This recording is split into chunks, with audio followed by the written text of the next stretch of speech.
या बातमीपत्राचे प्रमुख प्रायोजक प्लॅटिनम मॉल इंद्रधनु सोलापूर. सोलापुरातील सर्वात प्रतिष्ठित इंद्रधनु सोसायटीचा नवीन भव्य कमर्शियल प्रोजेक्ट आता रेल्वे स्टेशनच्या अगदी शेजारी शहराच्या मध्यवर्ती ठिकाणी.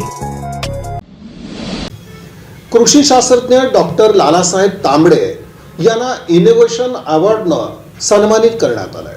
कृषी विज्ञान केंद्र सोलापूरचे प्रमुख तथा वरिष्ठ शास्त्रज्ञ डॉक्टर लालासाहेब रावसाहेब तांबडे यांना त्यांच्या उल्लेखनीय व नाविन्यपूर्ण कार्याबद्दल आंतरराष्ट्रीय स्तरावरील प्रतिष्ठित इनोव्हेशन अवॉर्ड 2025 न सन्मानित करण्यात आला.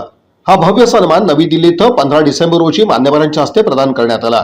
या आंतरराष्ट्रीय परिषदेचं आयोजन भारतीय कृषी कौशल्य परिषद नवी दिल्ली, गुजरात प्राकृतिक शेती विज्ञान विद्यापीठ आनंद, आंतरराष्ट्रीय मका व गहू सुधार केंद्र, भारतीय अनुवंशिकी व पीक प्रजनन सोसायटी नवी दिल्ली तसंच हिंदुस्थान कृषी संशोधन कल्याण परिषद यांच्या संयुक्त विद्यमानं 13 ते 15 डिसेंबर 2025 या कालावधीत प्रत्यक्ष व हायब्रिड पद्धतीनं करण्यात आलं होतं. डॉक्टर तांबडे यांनी मागील 5 वर्षात केलेल्या नाविन्यपूर्ण संशोधन आणि विस्तार कार्यासाठी विशेषतः जिजाई नॅनो किचन गार्डन या 100% सेंद्रिय नवीनीकरणीय मॉडेलच्या विकास व प्रसारासाठी त्यांना हा मानाचा आंतरराष्ट्रीय पुरस्कार प्रदान करण्यात आला.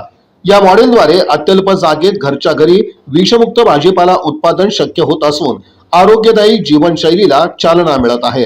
परिषदेचं उद्घाटन राज्यपाल गुजरात आणि महाराष्ट्र आचार्य देवव्रत यांच्या हस्ते तसंच डॉक्टर PK सिंग आयुक्त कृषी व शेतकरी कल्याण मंत्रालय भारत सरकार, मुख्य कार्यकारी अधिकारी भारतीय कृषी कौशल्य परिषद डॉक्टर सत्येंद्र सिंग आर्य, गुजरात प्राकृतिक शेती विज्ञान विद्यापीठ आनंदचे कुलगुरू डॉक्टर CK टिंबाडिया आदी मान्यवरांच्या उपस्थितीत 13 डिसेंबर रोजी संपन्न झालं.